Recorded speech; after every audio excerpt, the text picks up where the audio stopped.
All right, ladies and gentlemen, at this time we want to welcome you to Game TV. Welcome, welcome, and welcome to yet another edition of Game TV. Game TV is the media platform of the grassroots alternative movement. This is the grassroots alternative movement diaspora dimension. I'm Anthony CA as your host in this edition of our broadcast here. Gin TV comes on every Saturday at 11 a.m. Eastern Time and 10 a.m. Central Time. Sorry that we are running behind a little bit because of some technical issues. Those have been resolved. My guest today is Mr. Sizi Goyah. He is an executive member of the Grassroots Alternative Movement USA. Mr. Goyah, welcome to Gin TV. I'm happy to have you. It's always exciting to be here, my brother Anthony. Thank you for having me.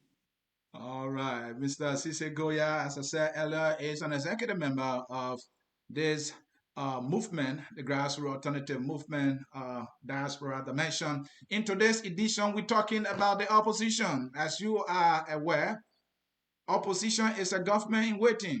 We have a government that many people are not that happy with. And so the thirst for another government that will be better, a good one, is as high as you can imagine. And so, folks, that is why in today's edition of Game TV, we are talking about the opposition. We want to know whether this opposition is up to the task to reclaim, if to claim a victory to deliver our people. We'll be talking about the idea of collaboration. Is it a good thing? Uh, has there been any successful collaboration in the history of Liberia? This CPP, where it work, where it hold. Why should it hold? Then we'll also talk about the CPP road to 2023. We want to see if they have plans. Do they have plans? Do they even have a timetable as yet for the elections that are coming? To talk about all this, Sizi is comfortably seated. And so, Sizi, let's get started. Share with us quite shortly who you are. Let know you, my brother.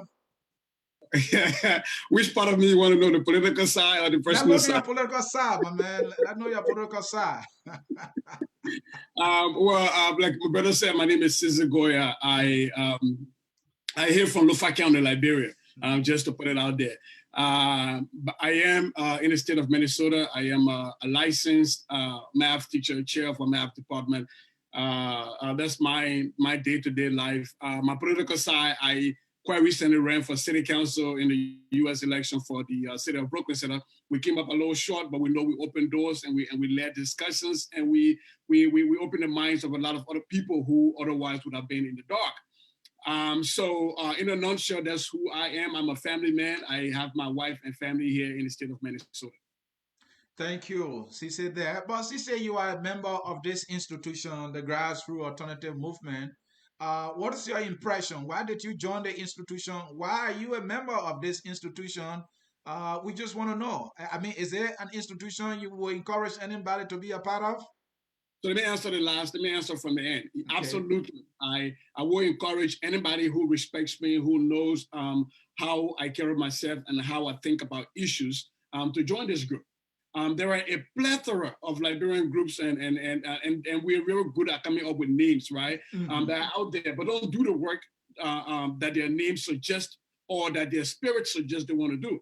And the reason I joined this group of all of the other groups is because first thing, I saw people in it who are not intellectually lazy, that they're willing to do the intellectual work and they're willing to do the physical work. Because most times you have the intellectually strong, but physically weak, mm-hmm. right? And sometimes you have the intellectually lazy, but physically strong. This is the one organization I've seen that's managed to merge the both of those, the intellectual strength with the physical strength and the moral fortitude. And so because of that, I felt like there was nowhere else for me to be than this group. Again, it is a grassroots. That's when I ran elections in Minnesota. Mm-hmm. That was my biggest thing, is how do we empower people at a grassroots? So to be a grassroots and to be an alternative mentally, intellectually, and physically is what this group is about. And that is the reason I joined this group. That's the reason I will put my money in this group, because I've seen this group as a collection of people who are willing and able to move Liberia forward in the way we wanted to move. Thank you so very much. Well, let's get to our topic. The opposition CPP and its road to 2023. We can't emphasize enough how the upcoming election will be a serious one. Many people are not happy right now. And I mean, it's politics, right? It's democracy. There should be that competition, to serve the country. So we have a CPP, a collaboration that many people are looking at. So we are here to discuss the but let's talk about the idea of a collaboration in Liberia, knowing what we know historically. Uh, is the idea of a collaboration something that we should look forward to at this time? Well, historically, no. But again, just because history has been wrong doesn't mean that we can't change it, we can correct it, right? Mm-hmm. So my most recent historical recollection is the 1997 election. If you remember, Anthony, right. That was when the political parties came together and they were organizing themselves against the then NPP of the former President Charles Taylor. Mm-hmm. And I still remember, I was still in Monrovia by then vividly when they had their convention at the OAU. Right, and for some reason, Cletus Watterson, mm-hmm. Former Senator Watterson, won. And back then, the saying was that the political Diba and the political opponent at the time, referring to the late Bacchus Matthew and Dr. Abel Sawyer, mm-hmm. had said because they didn't win, they weren't going to participate, and that group fell apart really fast. Right, and that led to the historic landslide victory of former President Charles Taylor. Certainly. And so looking at that, I would say no, in Liberia, there has not been a history of a political marriage that has held when it comes to form a coalition. But again, like I said, Anthony, that doesn't mean that there is not a chance that we can have one that works. Historically, it just hasn't worked for us. It hasn't worked for us historically. So then my other question is, does it mean that the chances of its practicality in Liberia is slim? And I want you to also touch on the CDC. The CDC told us they had a collaboration, the Coalition for Democratic Change. They won the election. So are we seeing some signs of a collaboration working in Liberia? What's your take? Absolutely. So when it's a good thing you brought out the CDC because mm-hmm. yes, they won an election based on their coalition. Mm-hmm. But the biggest problem here is that it is really difficult to form a political coalition in Liberia because historically Liberian political parties have not been about ideology. Okay. They've always been about personality. Mm-hmm. So for me, and not to be dismissive or anything, I refer to them as their personality courts because they usually follow the political leader. Right, and so when you look at, for example, going back to the NDPL of former President Doe, right, and coming on to the NPP of former President Taylor, yeah. and even arguably to the Unity Party of former President Eddie Johnson, right, you will see that these groupings are just their personality courts. And so when we are coming to a table to form a collaboration mm-hmm. that is based on personality versus ideology, it's really difficult for them for there to be a meeting of the minds. And just to point out where that is happening right now in the CPP is this idea that they have to have the political leaders of each of these political organizations to be the head of the organization. And so you can see the glaring fact in there that these are just personality organizations, not organizations based on philosophies. Because if there were organizations based on ideologies and philosophy and intellectual might, mm-hmm. what they would do would be to have an executive director that runs the coalition. And all of these political heads can do the politician thing somewhere else. But the day-to-day operation and the running of the organization becomes run by a qualified and competent executive director so that all of these groups will believe in the executive director power. But as it is right now, folks are using the CPP as a way to campaign to be the head of the CPP ticket, come 2023. So that's the reason, you have 8 months, somebody take over, and 8 months, another person take over. It's the inherent distrust in the CPP. And it's not the fault of the people in it, it's just the fault of the groups that came together. If they've managed to organize their political parties around themselves, and so if they are not in the limelight, they feel that their ideologies will not be in the limelight. And you can see the same thing with the CDC right now. Their marriage of inconvenience, right? Because it was not a marriage of convenience, it was a marriage of inconvenience. Certainly. You see the disgruntledness in the NPP. You witness that with the election, the senatorial campaign in Bond County, Certainly. right? Where the political head of the coalition was supporting one candidate, and the vice president in that coalition, who, by the way, is the mother of the county, was not for that person, right? So you had a house divided against itself. And if you look in Bowman County, for example, you had Sandra Johnson, right, a die-hard staunch member of the NPP, went along with the CPP, right? So if you technically think about it, Sandra Johnson was running. If he had run as an NPP candidate, he would have been running against Alex Tyler, which then meant at that point that a coalition would have had two candidates in the race. So even when we try to point to where it has worked minimally with the winning of an election by the ruling coalition, you still see these rifts. You still see these gaps, and they're not gaps based on ideology. These are gaps based on personality. Certainly. Again, folks watching us here, this is Game TV. It is a media platform of the grassroots alternative movement. We are in conversation with Mr. Sizi Goyah, who is an executive member of Grassroots Alternative Movement USA. Sizi, despite these variables you eloquently articulated, talking about, even the CDC, have many candidates going against each other in Monserrato County, Jimama, Wolokoli, Aseva, Toba. So we can look here and there and see how these collaborations actually are not holding to the true meaning of what holding should be. But despite that, he said, why is a collaboration most necessary at this time? Why? Well, for me, I'm a mathematician, so it's just basic math. It's just basic math. If you want to have a mandate to lead, you must at least win a plurality of the votes.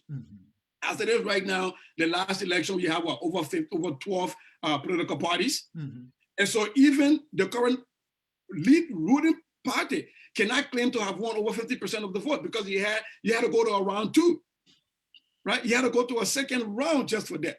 And so in order for us to make sure that we have governments that represents our people, we need to find a way to make sure that we don't have these many options for our people. And just looking at a country where our illiteracy rate is really, really high, telling people that they have to look at a ballot sheet that's more than 11 inches long, and sometimes you got to flip back just to vote, it's insane.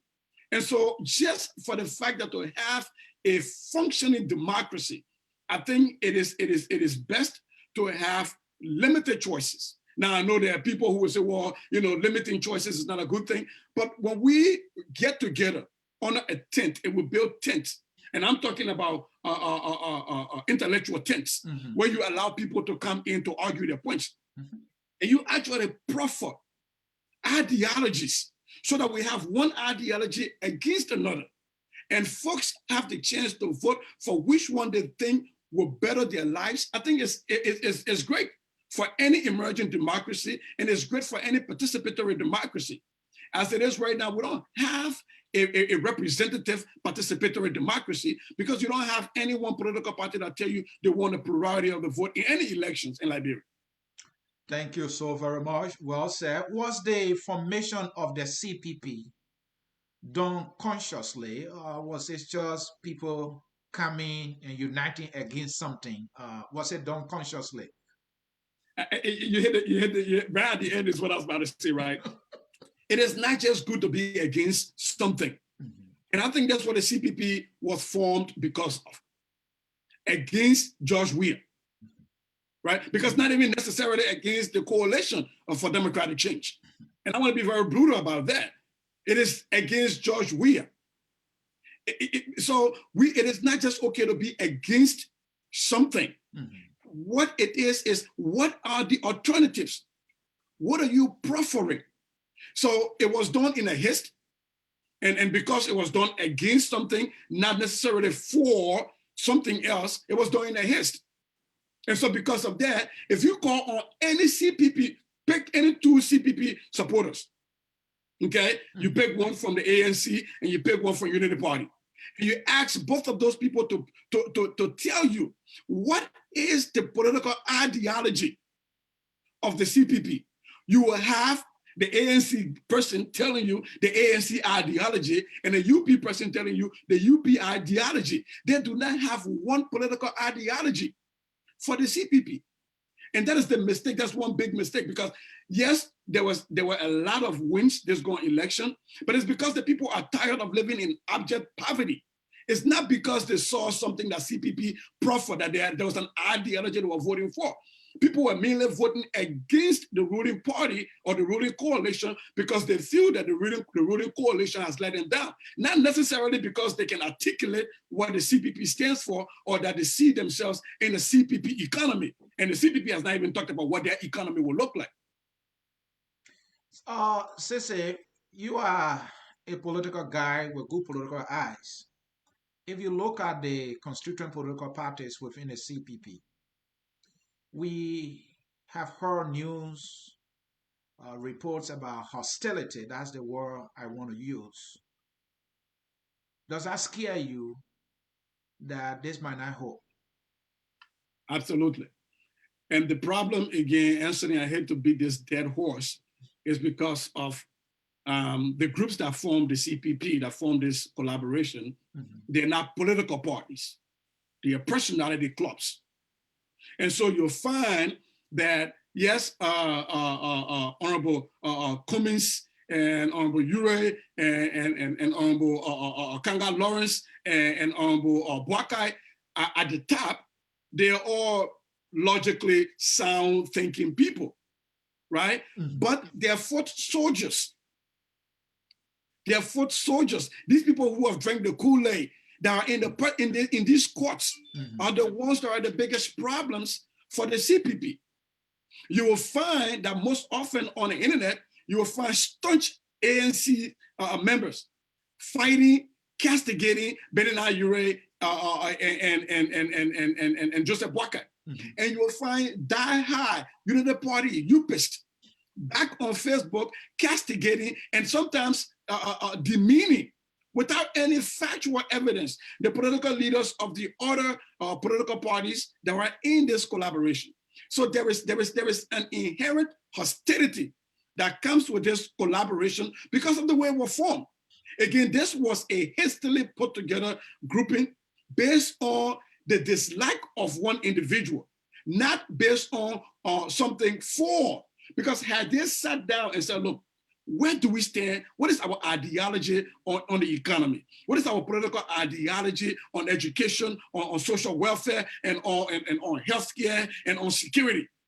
And if they had come together with such a document that they all believe in, it would be so easy. It won't matter who is the top of the CPP at this point.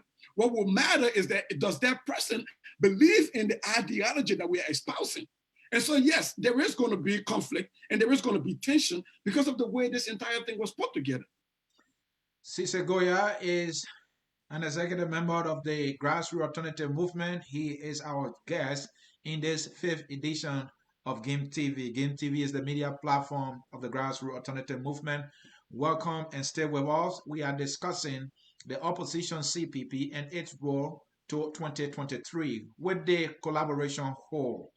Why are the things that will make it to Hoshua even whole in the first place, and why?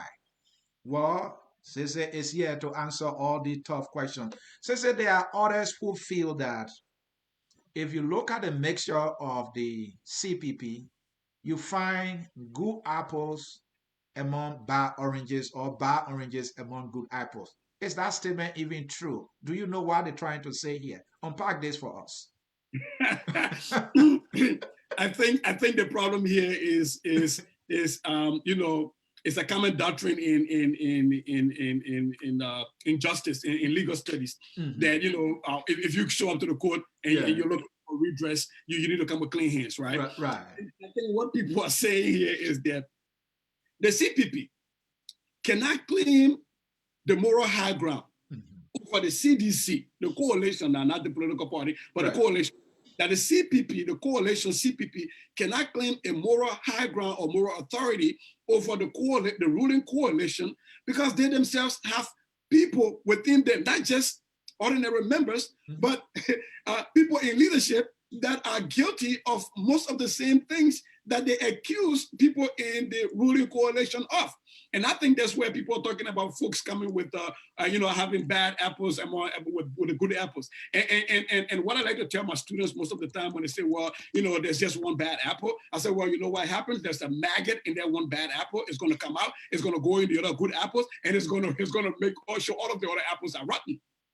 Right? Because that's how politics work. Right. People look at who you associate with, and then they cast their votes or not because of that. So you can't be talking about corruption and a lack of justice, yet you put within your core heart people who have been found guilty by courts in Liberia of wanton corruption and violation of human rights. You can't do that and then claim the moral high ground. It's not possible. So, Sizi, given what you're saying, somehow you are suggesting that there might be some good people, but that does not mean the CPP as an institution can claim any moral ground when they themselves are feeding candidates who have questionable character. But my question here is that, assuming there are some good people in the CPP, do you see the good ones, those who have some credibility, driving those with questionable character on this line or on the path of integrity so that the Liberian people can trust them? Or is the other way around? The people with questionable character are kind of be clouding whatever credibility that might be in their midst. What's happening? I think it's both. Okay. I think it's both. I think depending on who you talk to, where you talk to, what county you were in Liberia, I think it could be that those people with questionable characters and those people with questionable backgrounds clouding the good work of the good people in the CPP. And in other places, just to point out real quick, like in Maserati, for example, you have people in the CPP who are of good moral character, standing out and making sure that they are raising the flag of the CPP high. And one person I think about is Senator Abraham Darius DeLong, right? Right in Maserati County. So it depends on where you're at and where you're talking about. And so that is the problem. And look, I don't think the CPP should dismiss people from that want to join the political party just because they've been found guilty in courts. That's not my point I'm making. The point I'm making here is that the CPP has to cleanse itself. You have to stay where you stand. You have to state categorically and emphatically where you stand on issues. And if there are people in your parties or in your group that have been found to have gone contrary to those issues, you have to have the political guts to call them out. Call people out in your own tent who are bringing you down. That doesn't mean you dismiss them. You check them, you correct them with love, and you keep them because these are still Liberians. But you have to do internal deep cleansing before you start to call out the inadequacy of the ruling party, because then it looks hypocritical. If you are in bed with one convicted criminal and you're calling trying to call out the other convicted criminal on the other side, it's hypocrisy. You tend to lose that. You don't have the moral authority, and folks tend not to listen to you on any issue anymore. So the point I'm making here is that, yes, it's okay to have a big tent of ideas, of people, of policies and everything, but you have to make sure that you know what that big tent represents. And if there are people within your house who are violating the house rules, then you need to make sure you name them and check them and correct them with love. Sizi, whatever the case might be, the CPP went to an election talking about the December 8th midterm elections. And as the results stand, because I think there are two still being contested or so, they got 6 out of the 15 senatorial seats that were up for grab. Some people are calling it success. Some people are saying, no, this is a desperate failure. You have a government that is in power that is weak, that has no credibility, and you couldn't snatch 10 or even 12 out of the 15. Will you say that was a success? Is that something they can build on? Well, that is something they can build on. Because again, in the history of Liberian politics, we have not had a coalition hold, except for the CDC, going into an election. So the fact that they held minimally, right, that they held going into this election is something they can build on. Like I said, just because it has not worked historically does not mean it cannot be fixed and it cannot work going forward, right? There just has to be lessons learned that they have to look for moving forward. Look, let me tell you something, Anthony. Except for Musselwhite County, that I can tell you what the candidate, the CPP candidate in Musselwhite County stood for at the senatorial level. I cannot espouse to you my own county. The announced winner, Brownie Samuka. I can't even tell you what his political ideology is. I can't. And so people were voting against the CDC, not necessarily for these people. The only person I can tell you people voted for would be Darius DeLong, because I heard him. He articulated what he stood for, what his policies are, what he's running on. And people voted based on what he said he was going to run on and what he's been doing. But if you look at any of these other counties, let's go, even take some of these well-known politicians who ran independent, say Edwin Snow, for example, in Bowman County. What did he run on? Nothing. Nothing. People run on, and you see some of their platform, they say unity. Unity is not a platform to run on. No. Right? So if you look even at my friend and brother, Jonathan Boycha-Sibwe, congratulations to him who won. This is a good brother of mine. I cannot articulate for you what his political ideology was that he ran on.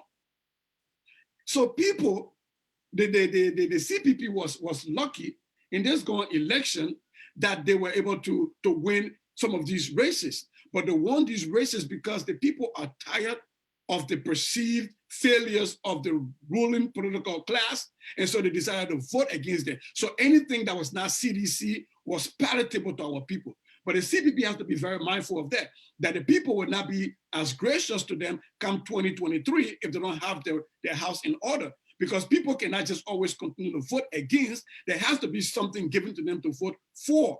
And the CPP did not do that in almost all of the other counties except for Musselwhite. Sizi Goyah, executive member of the Grassroots Alternative Movement USA, is our guest on GIM TV. This is our 5th edition. GIM TV is the media platform of the Grassroots Alternative Movement. If you want to be part of the movement, our website is displayed on the screen. You can go to that website. There's somewhere it says join the movement. You can fill in the form and we'll be able to reach out to you. There are phone numbers as well that you can call.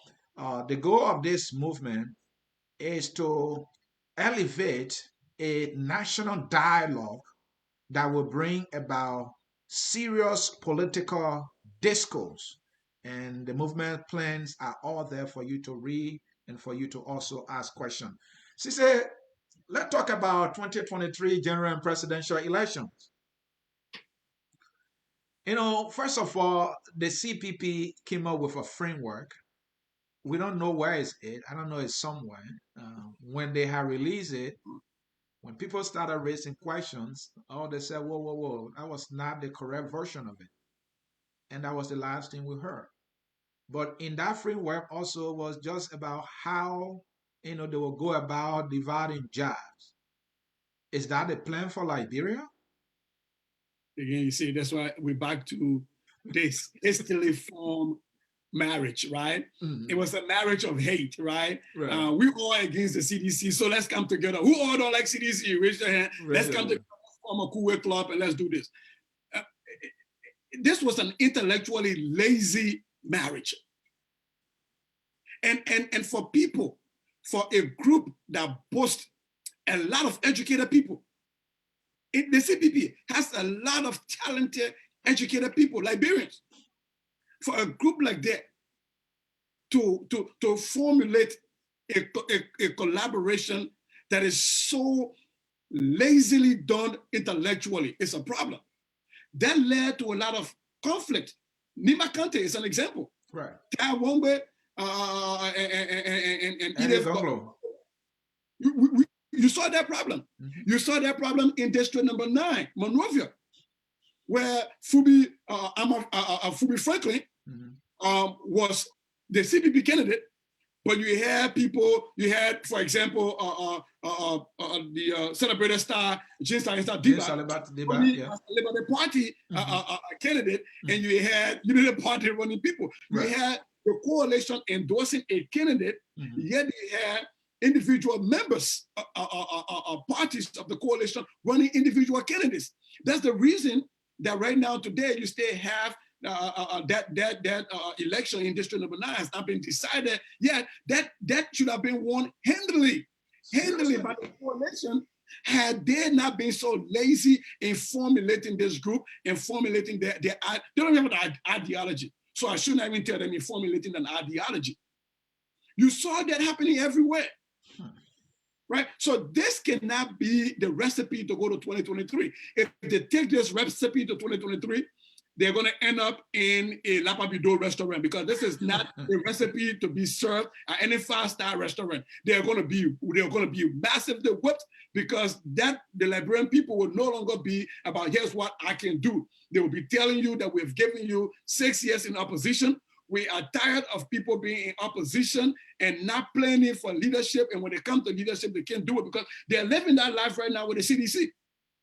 CDC spent 12 years in opposition. They did not think that one day they could win an election. And because they didn't think that way, they did not put enough resources into getting people trained in how you run a country. And so when they won, they were all surprised. And so you had to pick people to learn on the job. And the people of Liberia are tired of that. They're not going to hand a political office or political authority anymore to a group of people that will say, oh, put us there, we'll learn on the job.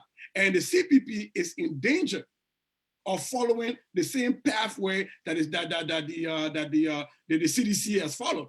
Because if you see this marriage of convenience with the CDC, they can't even hold the president and the vice president in one room. You can't.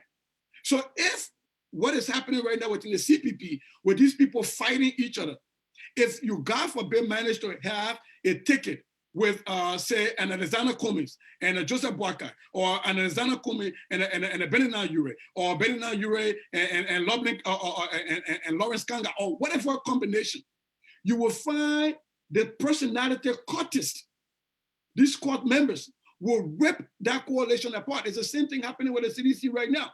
It's the NPP versus the Congress in that battle. Sizi, I know you talk about they not having a plan. And I know you are concerned. Up to now, we have not heard any news of the CPP coming with a plan. You supported Joe Biden. Joe Biden had a plan of almost 2 years to election. His plan was up. This CPP, I don't know if they even have a website with their plan on it. How scared are you? And how does this undermine the seriousness of our political process in Liberia? These people are claiming they are the moral authority. They are the people that know it. And they don't have a plan. Are you worried, Sizi? Deeply worried. Deeply worried. Because as it is right now, if I, as an educated voter, were to go to the ballots right now and say, look, what's important to me? Education is important to me. Certainly. Healthcare is important to me. Agriculture is important to me. And I said, well, in order for me to vote on which of these political parties to hand political leadership to, let me see where they stand on those things that are important to me. There is not a website or anywhere I can go to read where the CDC stands. You know, everybody just say pro-poor idea, pro-poor. Nobody can even think what a pro-poor for prosperity, what it is. None of them know what you say is the pro-poor. Anything you do is the pro-poor, right?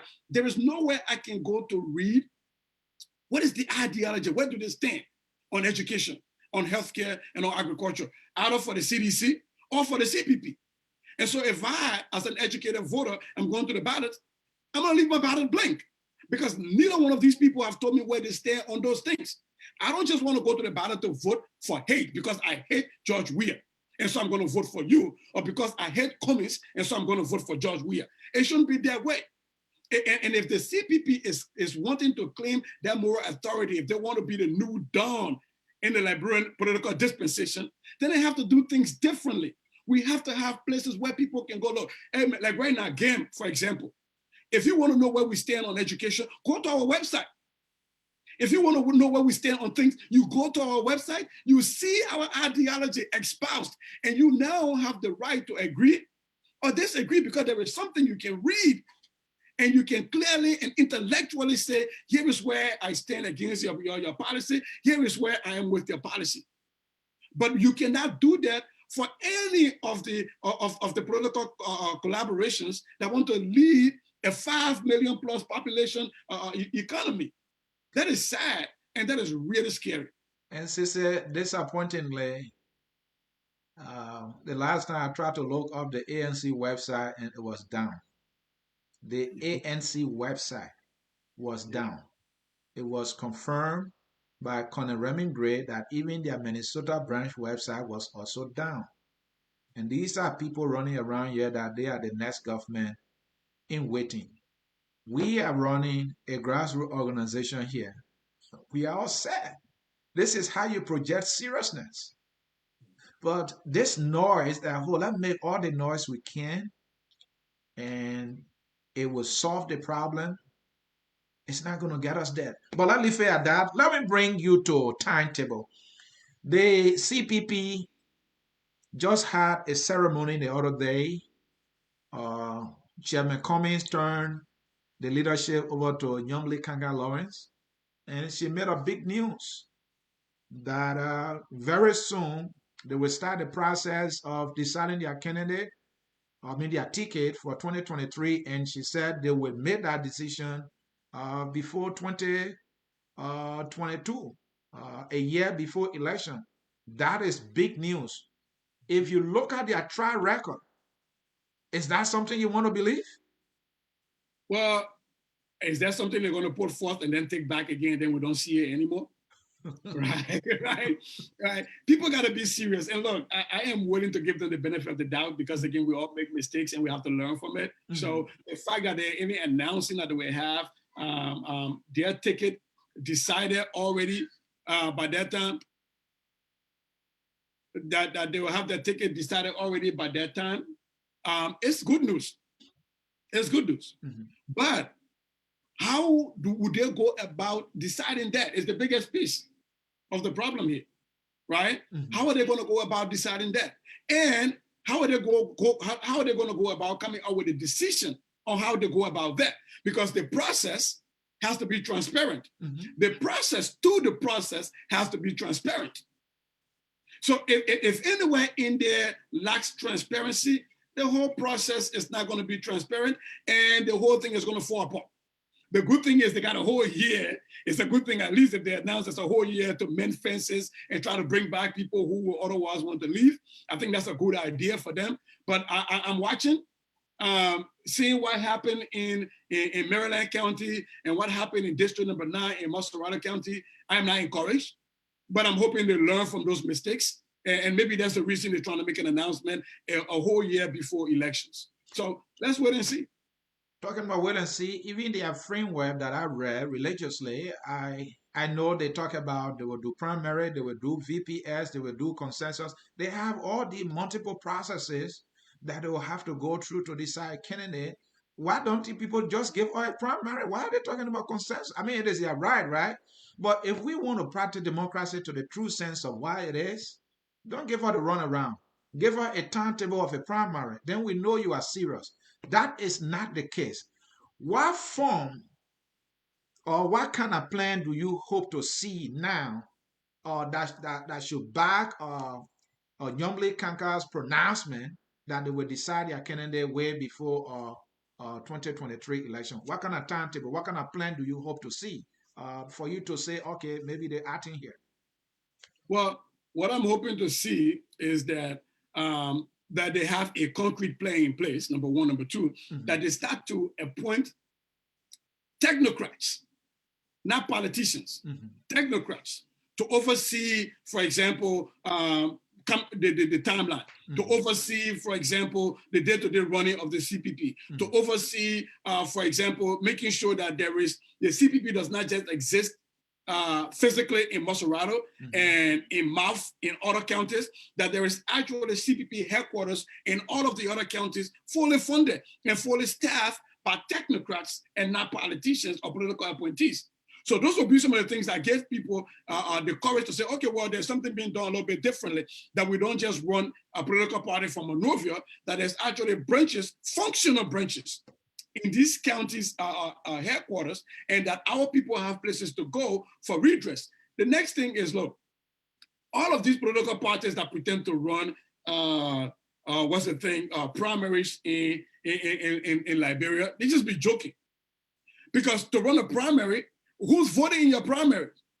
Are they eligible voters? What voting list are you using? Are you using the voter list that NEC used recently, that the Supreme Court said that they had to purge before they do, and they didn't do it? What are you doing? What are you using?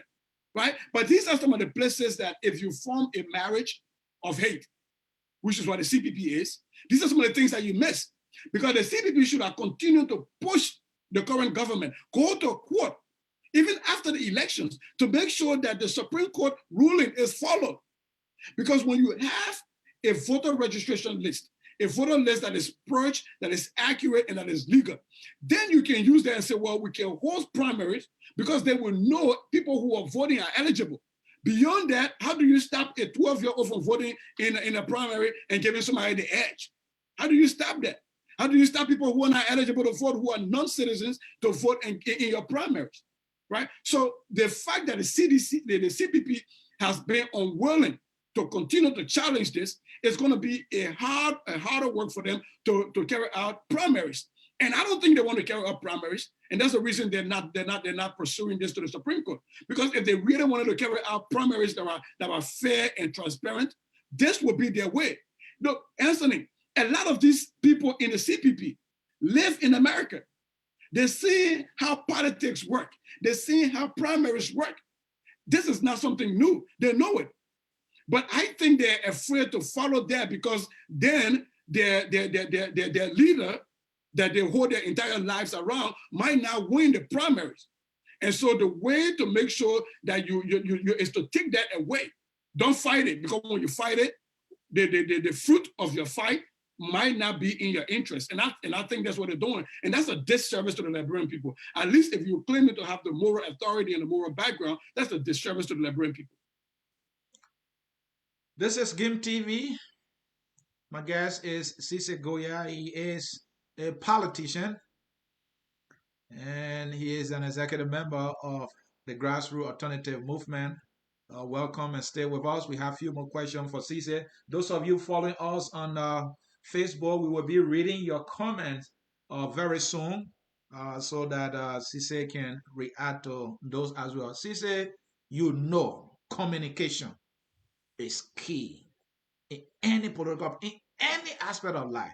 Before talking about politics, where you want to seize government or win a government or win election to govern a whole country, communication, communication. I don't see any communication team, any communication strategy being put into place by the CPP. All I see is that Dillon is live, Costa is making noise and insulting on the other side. They are on Facebook going live, they are supporters. Is there how you coordinate your communication machinery to win a serious election? Absolutely not. Absolutely not. And the sad thing is that they have a very large megaphone for an opposition for the first time in Liberian politics. Right. They, you know, so it's not like back in the day in Liberian politics where, you know, the opposition, you know, where like Gabriel Bacchus Matthew, and he had to work on Broad Street and stand and speak to 50 people, and that's the end of it, right? They are blessed with having a megaphone in the presence of Abraham Darius DeLon, who can go live and in a split second get 800 people on his live, what's the guy, Costa, who can go live and in a split second get 2,000 people, and you know they also have Prophet Key, like him or not, who can go live in a minute and get 1,000 people, right? So they have the megaphone, they have a pulpit, but they're not using it to advance their ideas. And again, it's back to my point. They don't have an ideology to advance. If you listen to George Lobo, for example, and you listen to his ideology, he's an unapologetic Eupist. And you listen to Henry Costa. These two people don't agree on almost anything except for maybe it is summer in America. But they belong. They are the communicative wings of the same CPP. And then when you get into the ANC chat room, you hear these people espousing ideologies that is completely different from what a Billionaire Euro would be espousing in his group. And so you find that people feel like they have to be spokesperson for each of the individual political leaders in the CPP. Henry Costa being the spokesperson and the defender of URE, George Lobo being the spokesperson and the defender of Omer Boakai. Now you have, what's his name, Darius DeLon, being you know, he speaks for himself, but he also espouses the ideology of the Liberty Party, which is Yomble Okanga Lawrence. And then you have the ANC, you know, and you have a lot of people who speak for the ANC that attempt to espouse the ideology, the perceived ideology of Mr. Cummings. And if you look in that circle, there is not a place where there is a convergence of idea on any one thing, which is really sad. But that takes me back again to the fact that I'm not surprised because of the way that this marriage was formed. This marriage was not formed on intellectual strength. It was formed on the hate of one person. And hate can only get you so much so far. 6 seats in a race. That's the most hate can get you. Wow. Now, if you can espouse what you are for, what the Liberian people should follow you for, that might give you a lot more seats than what hate can give you. Thank you, Sizi. Folks, we're going to read your comments now. And when we come back, we have two last questions for Sizi. And those two questions are, does the CPP have multiple ticket options for 2023? Or they only have one binary option? Should they be serious about winning this thing? Sizi will break that down for you. Let's read your comments, folks. Let me start from we see Emmanuel Ure, that is Dr. Emmanuel Ure, who is a member of this institution. This song has special spirit. Yes, it does. Josiah Joka, the song is powerful, Dr. Ure. Then Ure again, most definitely. Josiah Joka writes, Sizi Goyah is one of GAME's resourceful members. I can't wait for his insightful opinion, and he has been doing that. Emmanuel again, welcome, Sizi. We look forward to a fruitful discussion. The discussion has been fruitful. We have Sizi Goyah. Oh, my man, you joined in here, and you said something. Oh, technology, give me a little space here, technology. Technology has jumped into my way again in reading my comments.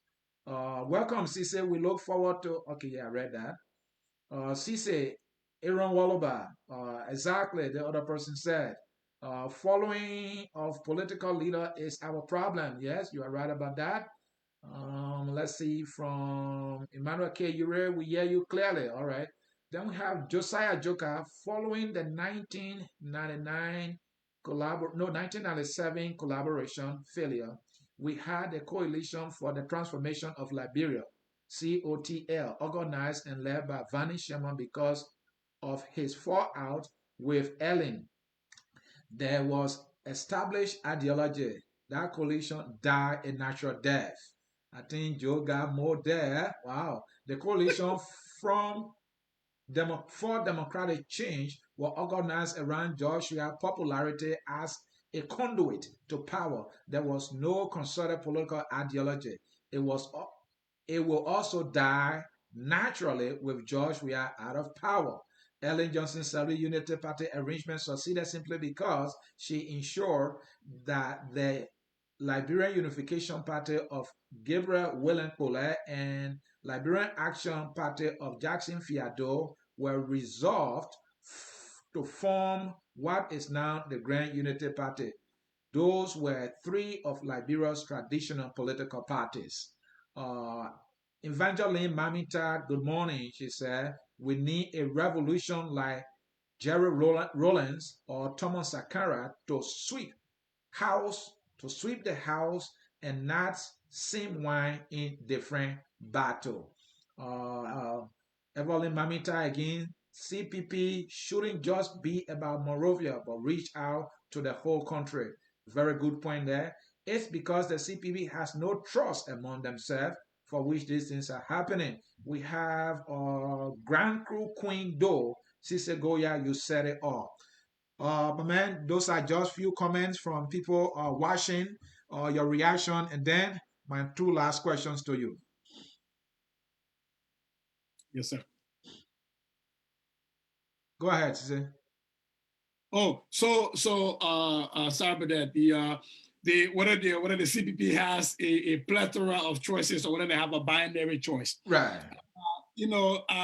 For me, I will hope that in order to deliver Liberia, that the CPP does not just limit the choices at the top of the ticket to these four political leaders.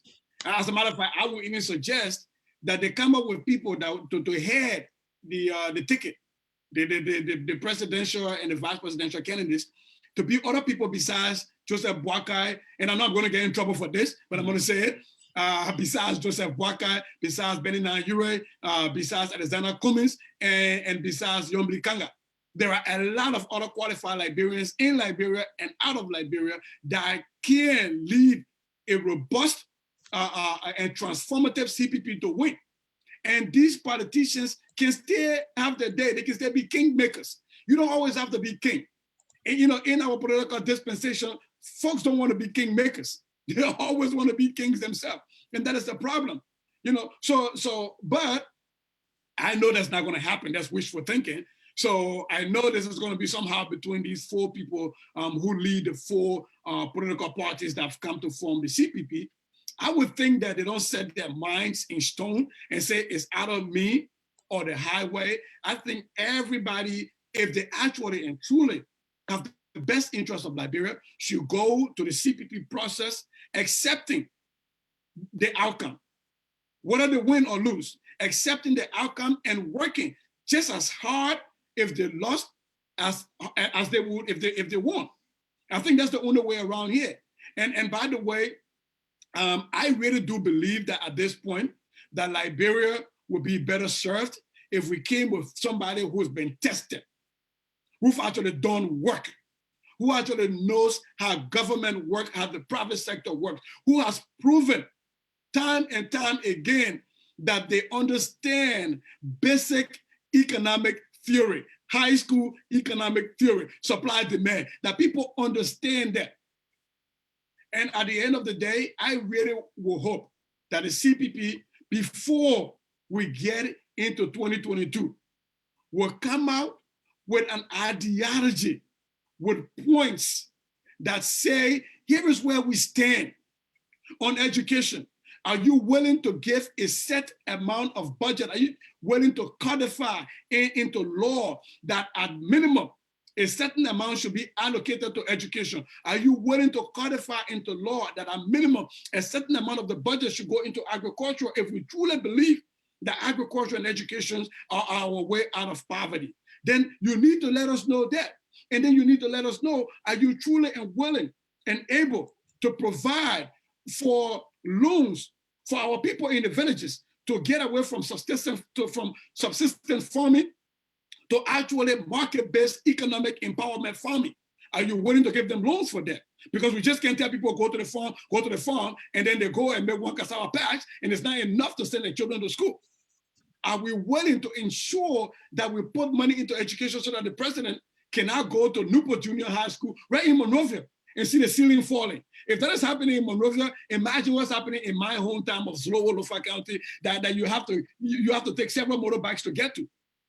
So my belief and my hope, my prayer is that the CPP will put its house in order, and that before the end of this 2021, they will have a functioning website. They will have a functioning website that we can go to do a research and be able to hold them accountable to what they promise that they can do, and be able to intellectually critique the ideologies that they espouse. My hope also is that the CDC, the ruling CDC, will do the Liberian people a huge favor and actually have a site where they explain this pro-poor ideology so that the common people can understand. Because as it is right now, every time you have two members of the CDC espouse the pro-poor ideology, they're always in conflict because nobody knows where to go. Where do I go if I don't believe what you espouse about the pro-poor ideology? Where do I go to check it out and say, here's where it's written? Just like you said, Anthony, right? When the CPP came out with their guidance and pushback, and they took away the guidance. If you have a conflict within the CPP, where do you go? The guidance is nowhere. The guidance should have been where we go and say, well, look back here, this is where we started from. The CDC does not have that. The CPP does not have that. So as it is right now, the Liberian people are in the darkness. So if elections were held today, people will be voting based on emotions. Do I love you or do I hate you? Not whether you can carry my country forward, not whether you can empower me to empower my children. Not that. Nobody voted on that. People are voting on emotions because these political arrangements fail academically to provide for our people places where they can go and read and understand their ideologies. And so because of that, people are voting based on the court mentality. You either drink the Kool-Aid or you didn't drink the Kool-Aid. Simple. Wow. Sizi Goyah, executive member of the Grassroots Alternative Movement USA branch. Folks, this is how we will come to the close of this 5th edition of Game TV. Thank you, folks, for watching. Another exciting edition of Game TV comes on next Saturday, same time, which is 11 a.m. Eastern Time, 10 a.m. Central Time. We will notify you through our Facebook page who will be appearing and what topic will be discussed. Folks, thank you for watching. Sizi, thank you for honoring our invitation. Let's do this again. I appreciate you, Anthony. Thank you so much. And don't forget, go to GAM-Liberia.org and check us out and join the group. This is a great group of people. I appreciate you, Anthony. Thank you. Bye-bye, folks.